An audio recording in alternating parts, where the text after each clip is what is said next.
నూతన సంవత్సర శుభాకాంక్షలు తెలియజేస్తున్నాం. మరి లొడ్డిపల్లె గ్రామ ప్రజలకు ఉదయకాలమే మంచి మాటలు చెప్పాలని, కొన్ని మాటలు మీకు తెలియజేయాలని ప్రయాసంతో మేము వచ్చాం. మీరు ఎన్ని పనులు ఉన్నా వినుటకు, గ్రహించుటకు మరి మీరు సిద్ధపాటు పడి ఉండాలని ప్రభుపేట మనవి చేస్తున్నాం. ఎందుకంటే కాలము బహు కొంచెముగా ఉన్నది. వస్తున్న వాడు ఆలస్యం చేయకుండా వస్తానని మాటిచ్చాడు ఆయన. భూమి ఆకాశంలో గతించిన నా మాటలు గతించవని ప్రభు అయిన యేసుక్రీస్తు సెలవిస్తున్నాడు. మరి భూమి మీద ఉన్న మానవులు యేసుక్రీస్తుని నమ్మాలి.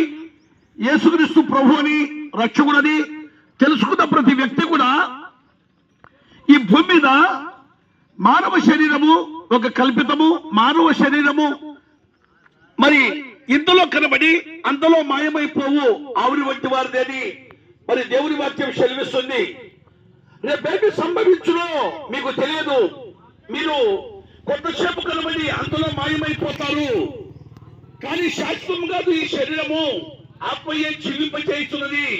శరీరము కేవలం నిస్ప్రయోజనం అని పరిశుద్ధ గ్రంథం లేఖనాలు సెలవిస్తున్నాయి. మానవ శరీరం చేసిన ప్రతి తప్పిదానికి దేవుడు మూల్యం చెల్లించాడు. ఎందుకనగా మానవుడు స్వార్థప్రియుడు, బీంకములాడువాడు, అజితేంద్రుడు, అహంకారము దృష్టి గలవాడు, మరి కామతత్వము కలిగిన వాడు, ఇలాగా చెప్పుకుంటూ పోతే ఎన్నో ఎన్నో ఎన్నో ఎన్నో మానవుడి దగ్గర మరి దేవునికి ఇష్టం లేని పనులు చేసుకుంటూ మరి దేవునికి విడ్డూరంగా నడుస్తున్నాడు. అందుకే పరిశుద్ధమైన లేఖనం, పరిశుద్ధ గ్రంథం బైబిల్ చెల్లిస్తుంది, ఏ భేదము లేదు, అందరూ పాపము చేసి ఆ దేవుడు అనగా సృష్టికర్త అయిన దేవుడు అనుగ్రహించు మహిమను పొందలేకపోతున్నారు. దేవుడే మనల్ని ప్రేమించాడండి.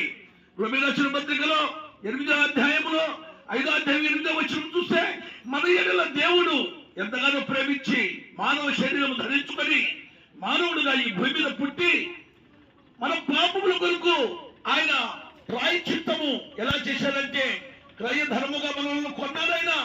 ఓ సోదరి సోదరుడా, ఎన్నాళ్ళు మరి దేవుడు లేకుండా బ్రతుకుతున్నావు? ఎన్నాళ్ళు దేవుడని తెలుసుకుని నీవు దేవుడికి ఇష్టడుగా బ్రతకలేకుండా నీ జీవితం ముగిస్తున్నావు? ఆలోచించండి. దేవుడు తన స్వరూపమందు చేసిన మానవులకు ఆయన కూడా మానవుడుగా పుట్టాడు. ఈ భూమి మీద మానవులను ప్రేమించాడు. మానవులకు ఎంతగా ప్రేమించాడంటే తన పరిశుద్ధమైన రక్తము కారునంతగా, ఆయన శిలువ మరణం పొందినంతగా, ఆయన మరణించి సమాధి చేయబడి 3వ దినమున సజీవుడుగా ఆయన లేచాడండి. ఎంత గొప్ప దేవుడు! అలాంటి గొప్ప దేవుడు కనుగొన్న మనమందరము కూడా ఒకరోజు క్రీస్తు న్యాయపీఠం మీద నిలబడే పరిస్థితి వస్తుంది. అప్పుడు వాని క్రియలు చొప్పున వారికి సుచితం నా దగ్గర ఉందని దేవుని వాక్యం సెలవిస్తుంది. ఆలోచించండి. ఉదయకాలము మనము ప్రభు మాటలు వింటున్నాం. ఎంతో మంది సువార్థికులు వస్తున్నారు. ఎంతో వాక్యాలు మరి ప్రియ సోదరి సోదరులారా పక్కన నెట్టేసి మరి ప్రభు వైపు చూడకపోతే రేపు నష్టపోయేది. చాలా భయంకరమైన పాతాళం అగ్నిగుండం ఉందండి. ఆ అగ్నిగుండము దాటాలంటే మరి భూమి మీదనే నీవు డిసైడ్ అయిపోవాలి. దీపముండగానే నీ ఇల్లు ఎలా చక్క పెట్టుకుంటున్నావో, ప్రాణముండగానే నీవు చేసిన ప్రతి తప్పును ఒప్పుకోవాలి. తన అతిక్రమంలో దాచిపెట్టువాడు వర్ధిల్లడు, దాన్ని ఒప్పుకొని విడిచిపెట్టువాడు కనికరం పొందని దేవుని వాక్యం సెలవిస్తుంది. ఆ నిత్య జీవం నీవు చేరాలంటే ప్రభు అయిన యేసుక్రీస్తును నీవు సొంత రక్షకుడుగా అంగీకరించాలి. బీడి తాగితే పొగ వస్తుంది, కానీ పొగ తాగితే బీడి వస్తుందా? పెద్దనా? బీడి, గోవా, గుట్కా, మందు అనేకమైన వాటిని అలవాటై బానిస అయిపోయావు. దేవుని వాక్యాన్ని పక్కన నెట్టేస్తున్నావు. దేవుడు అంటే లెక్క లెక్క బ్రతుకుతున్నావు. అయితే ఒకరోజు నీకు లెక్క అడుగుతాడు దేవుడు. ఆలోచించు. ఆ లెక్కకు నీవు సమాధానం చెప్పగలవా? యుగ యుగాలు ఉండే రాజ్యము పోగొట్టుకుంటున్నావు. యుగ యుగాలు ఉండే నరకం అగ్నిగుండంలో పడిపోతున్నావు. ఆలోచించు. ఎన్నో ఏదైనా వస్తువు కొనడానికి ఎన్నో ఆలోచన చేస్తావు. ఏదో ఒక మంచి కార్యక్రమం చేయడానికి ఎన్నో సార్లు నువ్వు ఆలోచిస్తావు. 10 మందితో ఆలోచిస్తావు. పరలోక రాజ్యానికి వెళ్ళడానికి ఆలోచిస్తావా? ఇదే అనుకున్న సమయం, ఇదే మిక్కిన సమయం మరలా రాదండి. ఒక్కసారి మనలో ఉన్న ఆత్మ బయటికి వెళ్ళిపోతే నువ్వు యాక్టర్ అయినా, డాక్టర్ అయినా, ధనవంతుడు అయినా, కుబేరుడు అయినా, మంచివాడు అయినా, చెడ్డవాడు అయినా, పొట్టివాడు అయినా, పొడుగువాడు అయినా నల్లవాడవైనా, తెల్లవాడవైనా, ఎర్రవాడవైనా, ఏ జాతికి సంబంధించిన వాడవైనా, ఏ కులానికి సంబంధించిన వాడవైనా, నీలో ఉన్న ఆత్మ బయటికి వెళ్ళిపోతే అది నరకమే, అది శవమే. ఆ శవాన్ని ఎవరు పెట్టుకోరు, ఆ డెడ్బాడీకి ఎవరు పెట్టుకోరు. ఎంతో ఎంతో ఎంతో శ్మశానాన్ని మరి ఊరి బయట తీసుకొని పారేస్తారు.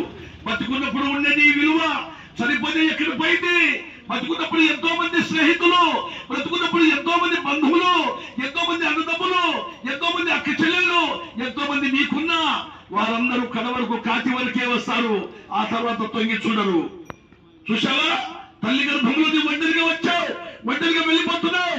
వచ్చేటప్పుడు బాగా వచ్చావు, వెళ్ళిపోయేటప్పుడు పాపమని మూట కట్టుకొని వెళ్ళిపోతున్నావు. దేవుని పరిశుద్ధమైన రాజ్యానికి చేరలేకపోతున్నావు. నీ ఇల్లు మురికిగా ఉంటే నీవు అందులో నివసించగలవా? నీ ఇంట్లో వాసన ఉంటే అందులో నువ్వు పండుకోగలవా? అలాగే పరలోక రాజ్యములో పాపమనే మూట తీసుకుని పోతే దేవుడు రాణిస్తాడా?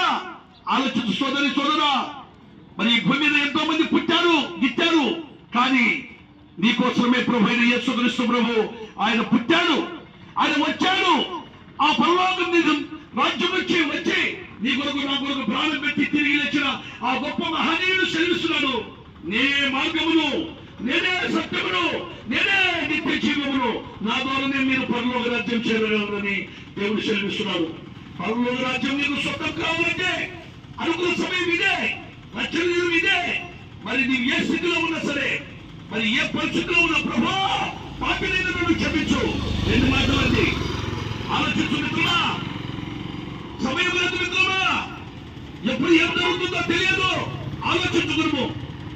నీకే ఈ మాటలు ఉదయకాలం నీ ప్రభు వైపు నీ మనసు మార్చుకొని మరి తిరిగి పరలోక రాజ్యం చేరుకుంటామని చెప్తూ ఈ మాటలు ముగిస్తున్నాను. నీ కొరకు ప్రార్థన మా సోదరులు కనిపెట్టిస్తున్నారు, బైబిల్ ఇస్తున్నారు.